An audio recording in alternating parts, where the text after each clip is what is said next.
When I was about 16, I had a close friend, uh, and he's still a friend.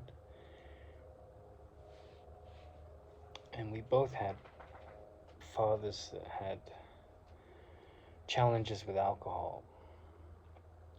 I would say that of the two fathers, the extremes of the challenge were far worse with my father.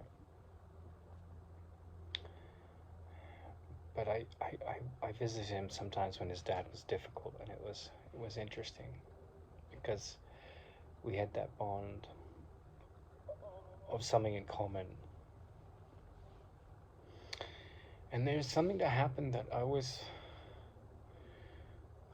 thought it was he's a wonderful sense of humor, and I'm still very fond of him. We're very different people, but very, very gifted sailor. His father put him in a sailboat when he was 3, and just preternaturally gifted.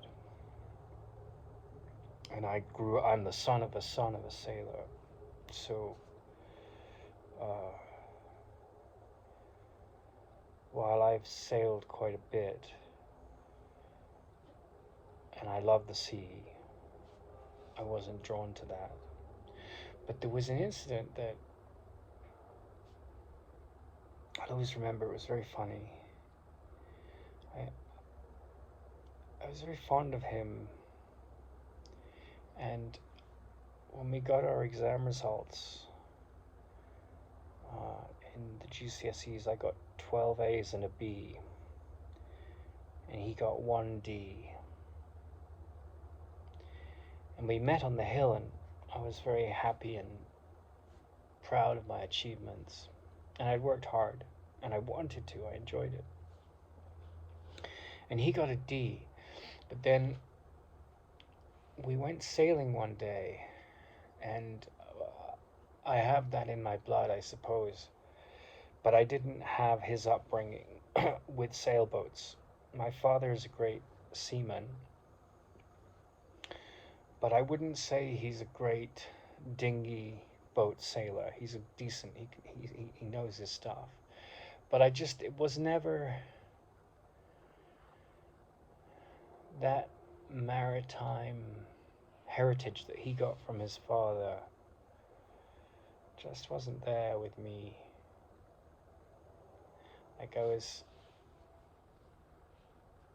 didn't have the same, very different time and situation of births in each of our stories, different inclinations. But I went sailing once with this friend of mine, and we entered a race, and it was a 3-mile race. And he just insulted me the whole time. He just said, "You're an idiot. You're so smart at school, but you've got no common sense." And in terms of his ability in the sailboat, I wasn't even close. And I was in awe of his ability to read the tide and the waves and the wind and the boat and the sails. I mean, it was a marvel to watch him at work.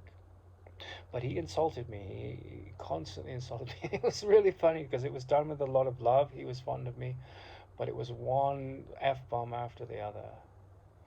And it was a 3-mile race, and we won by a mile, which is quite an achievement. But it was all down to him. I did what he told me, almost, and mostly came with swearing. But one time I went over to his house, and it was a Friday night, and we got a little drunk,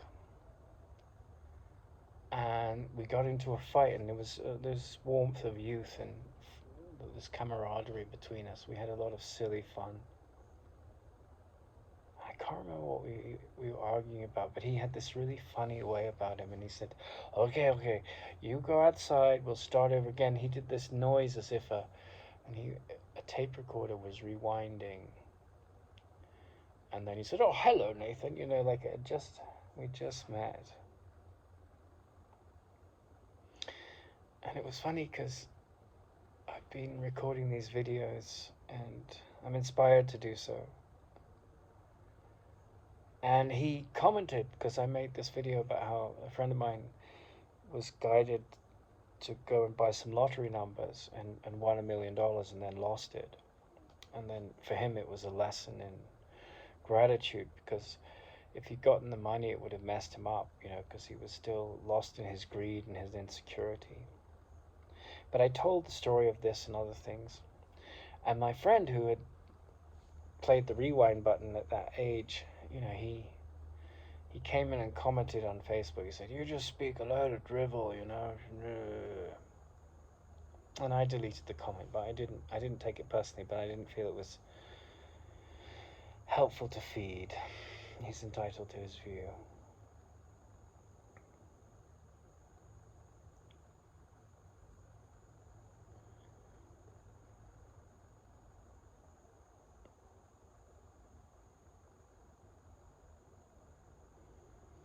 But the reason I reference that story is because his comedic moment where he makes fun of,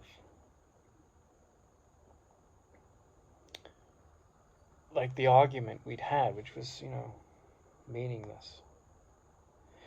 I've always felt that it was so much fun in it, and we went from being to, what are you saying, you're so much silly and fun. And I just watched a movie, and it was about an American man and his wife going to Ireland, and all these people having children around them, and she is not ready to have a child but gets pregnant, and then she faces it and she feels like she's in the right place and she confronts it. And it's a ridiculously happy family, really. I mean, it doesn't have any issues, and I know there are families like that. Chekhov said that, the Russian playwright, all happy families are very much the same, but all unhappy families are very, very varied and interesting from a dramatic point of view. But I don't think that in general, when you look at society, you look at aging, you look at divorce, you look at war, you look at the sorrow and the bitterness and the loneliness and the dreariness and the solid, like the sort of intractable difficulties that go with human life, the conflict that leads to petty irritation, grievances, annoyance, the lack of faith,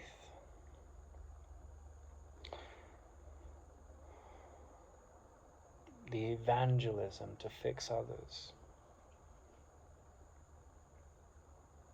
all based on the idea of my God or your God, or my form of therapy, or my ideology. You look at all the noise of thought in the world, and my friend saying, what you're talking about is a whole load of drivel. And from his perspective, he's right, you know.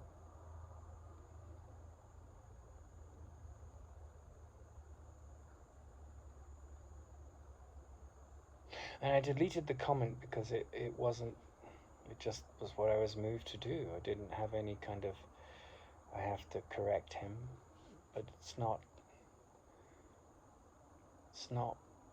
supportive of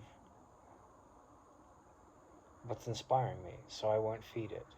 So by deleting it, I just cleared it away, But it hit me that the sort of ironic significance of the fact that this man had said,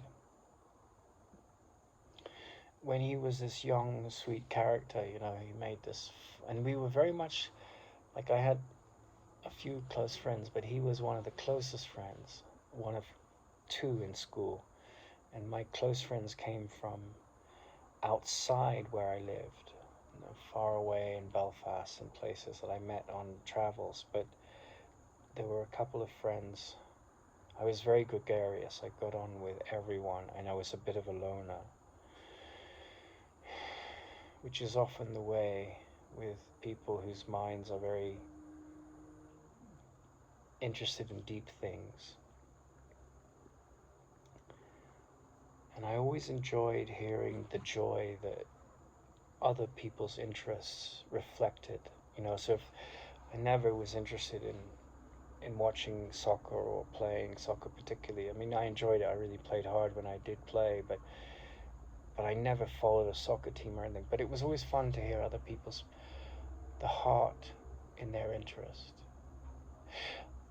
And the strange irony of this man saying what I was talking about was drivel, juxtaposed with the fact that he had sort of, in this wonderful moment, taken this conflict of the mind and pushed it through a very beautiful, humorous device. His noise recording or demonstrating a recording machine going backwards was much better than mine. And it was very humorous, and he was drunk. But in a sense, he just went back to that moment when the door opened and he was happy to see me. I don't know what I did. Maybe I spilled a glass or cracked a glass or, broke something in his house, something that would have caused upset. And then he's, 30 years later, he's saying, oh, you're just talking a load of drivel. And to him, that's true.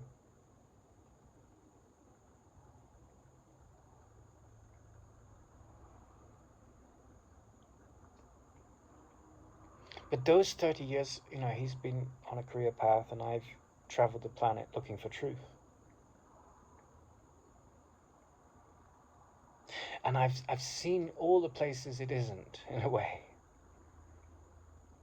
And when I go back to that moment where he made that funny noise, and we went from this harshness, which was, something that he grew up with his father and I grew up with mine. And then this levity came in, and it was just like, oh, it's just a glass, Hey, Nathan. And so what he was calling drivel in what I was saying was just the discovery I found that, there's something in us which is very peaceful and very powerful.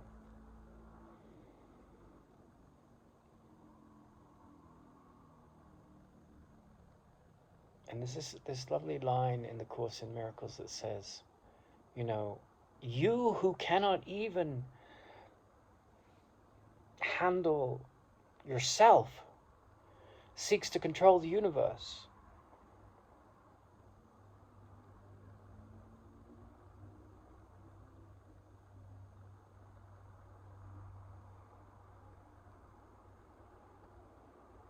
And what that means is, the world is such a mess because we don't know who we are. When we go around causing chaos,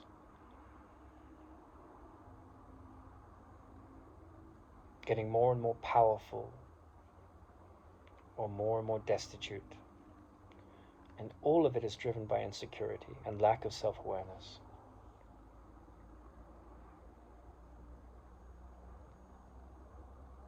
And when you read, I could see peace instead of this.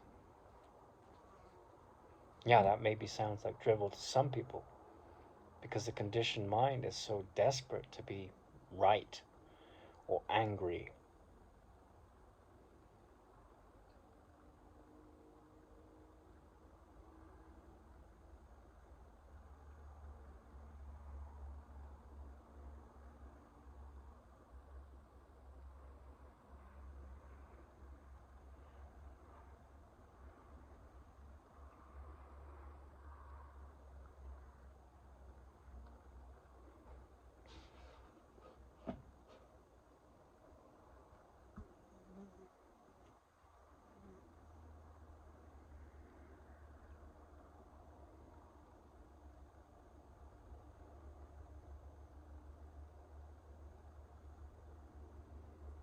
And that phrase,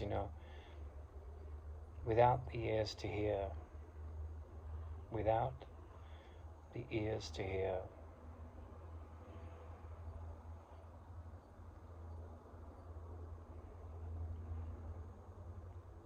There's no change. There's no movement in the direction of meaning. There's just pleasure and pain and monotony, irritation, upset, opinion. And you see young children, and there's moments of joy because the mind is so fresh and innocent. But it's chaotic, and you meet a master, someone that is a master of the mind, and there's the same innocence, but the chaos is gone. The depression has gone. The upset is gone. The illusion of pain.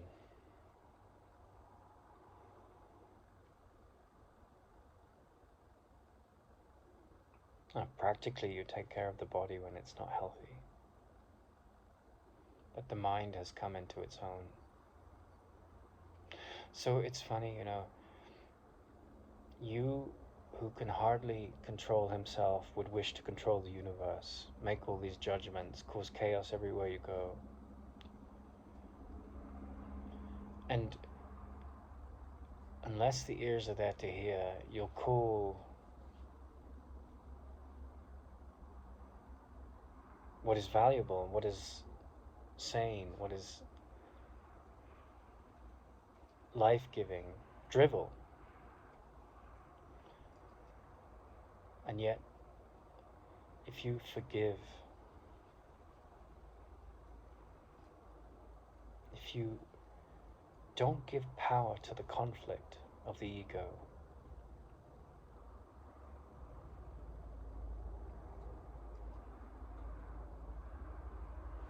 what one person calls drivel is another's goal.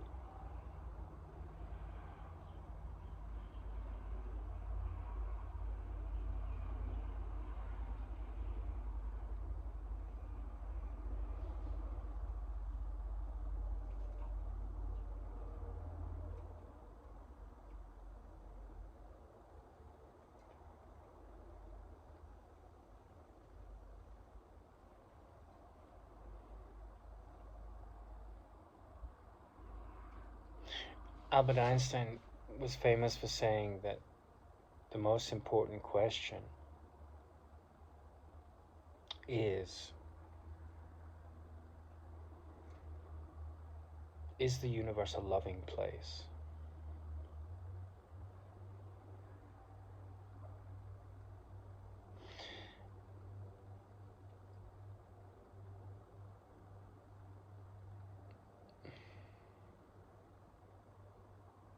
And in a sense, it's a wrong question. Because the right question is, am I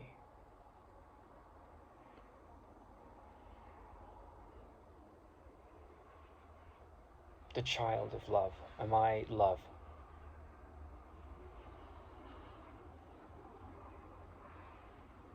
Because I'm an emissary of the universe.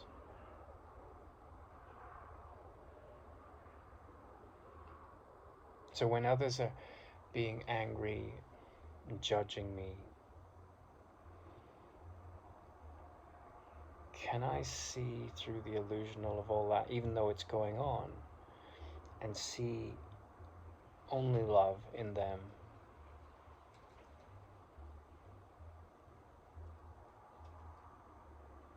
Because if I have discovered, or I'm intent on discovering, that I am only love, then that is potential in everyone else. And so if I stick to that, however I'm inwardly guided to do so,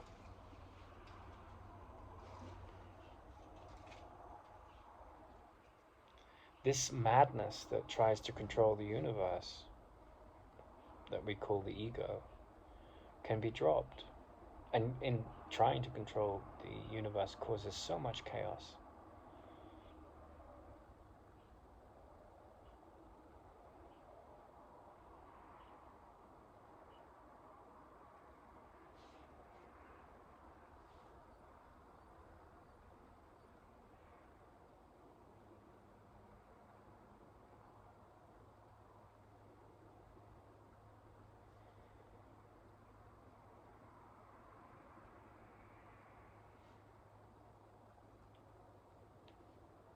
the happiest people that I've met in this life,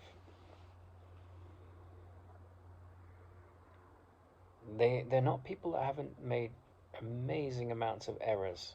They often have.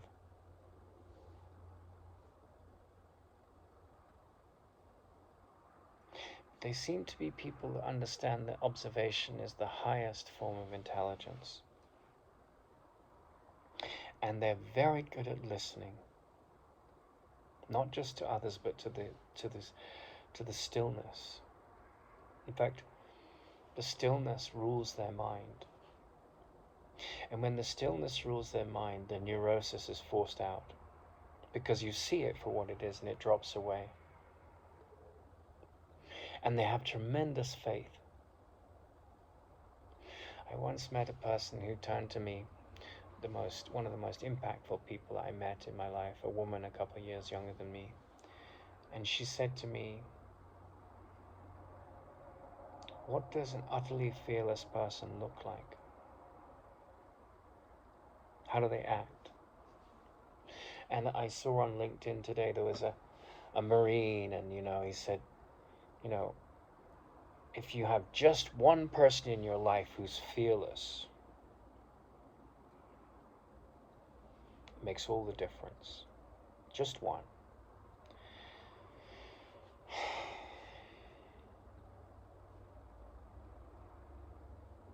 Attack, defend. Thank you for your service. The greatest generation. I'm not trying to demean the great things that people did and the horrific things that people did when war came along.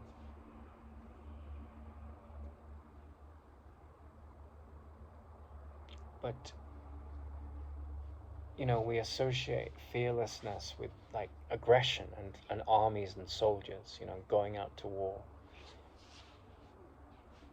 To me, fearlessness is like trusting in 100 different unknowns every day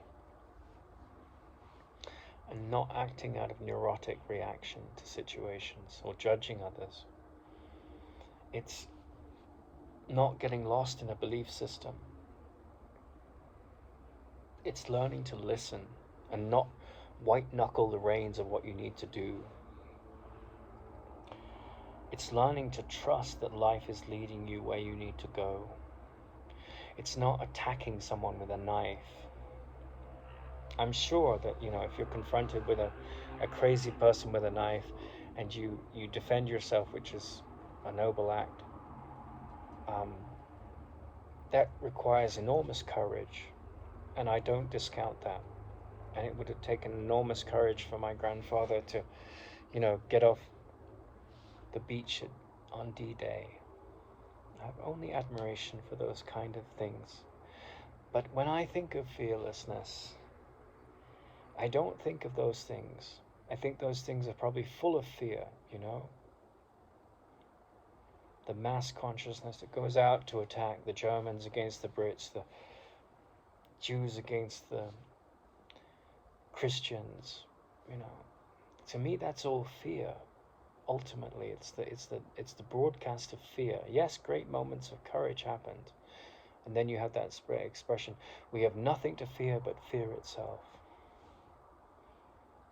And yet, the Course in Miracles says we have nothing to fear.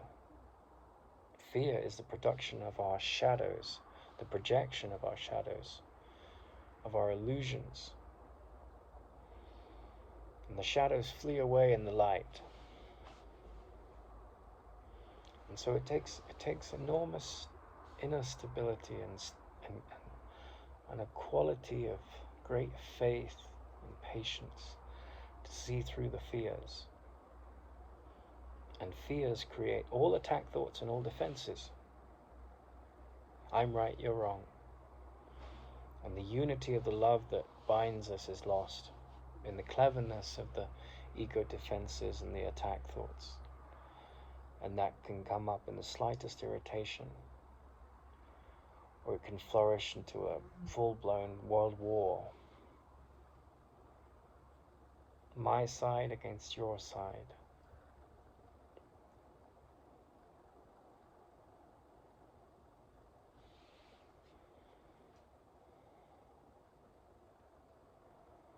And one of the most beautiful words is tolerance. You know, parents develop tolerance when their young children come and they're really testing their patience and their love, expanding their hearts. And tolerance essentially means seeing the world without judging it, loving people despite their flaws.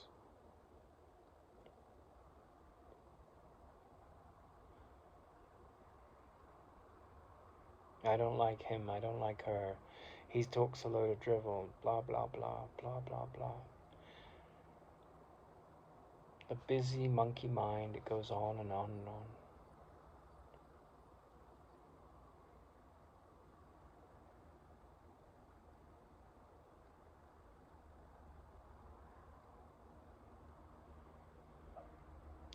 Perhaps, you know, to a great extent, a fearless person has no opinions,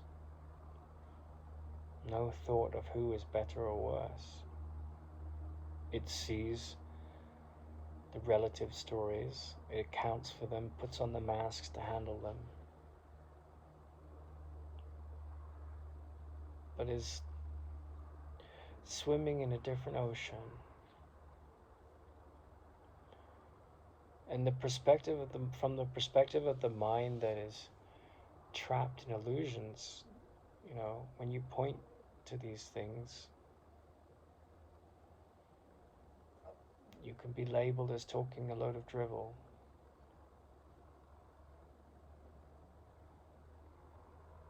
And you know, there's that lovely saying, sticks and stones will break my bones, but words will never hurt me. In a sense, it's a description of enlightenment. And of course, you know, if someone says harsh things to you, it's so easy to take it personally.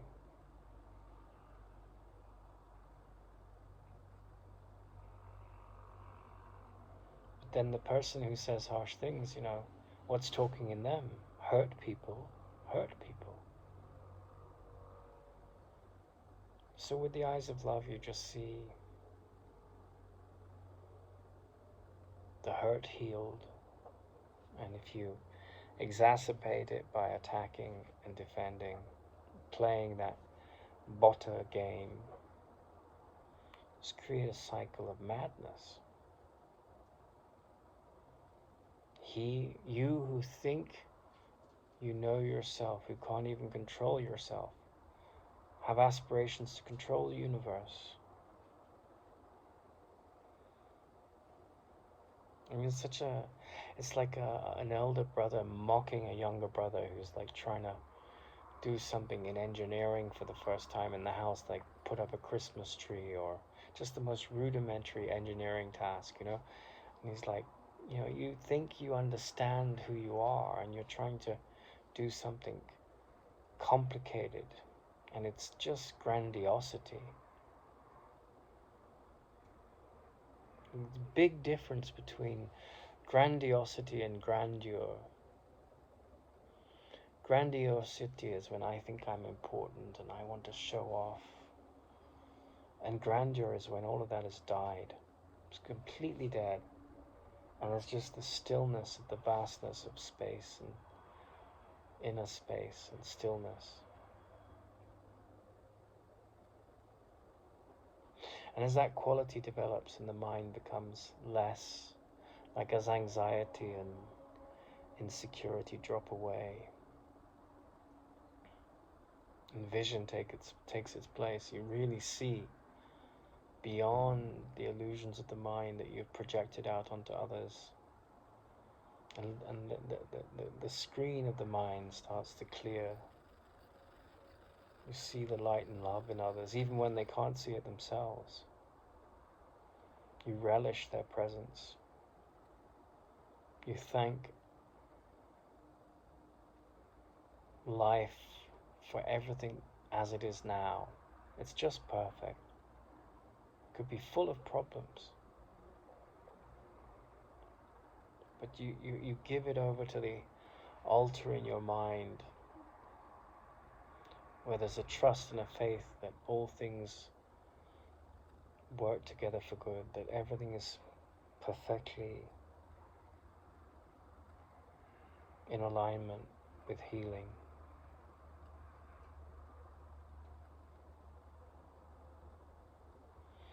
And that innocent child, it's a youth that comes in and says, "Wait a minute, I'll just rewind all the bad stuff, and I'll greet you with this joy that defines me." And then everything that's not that, that's the drivel, and you drop it.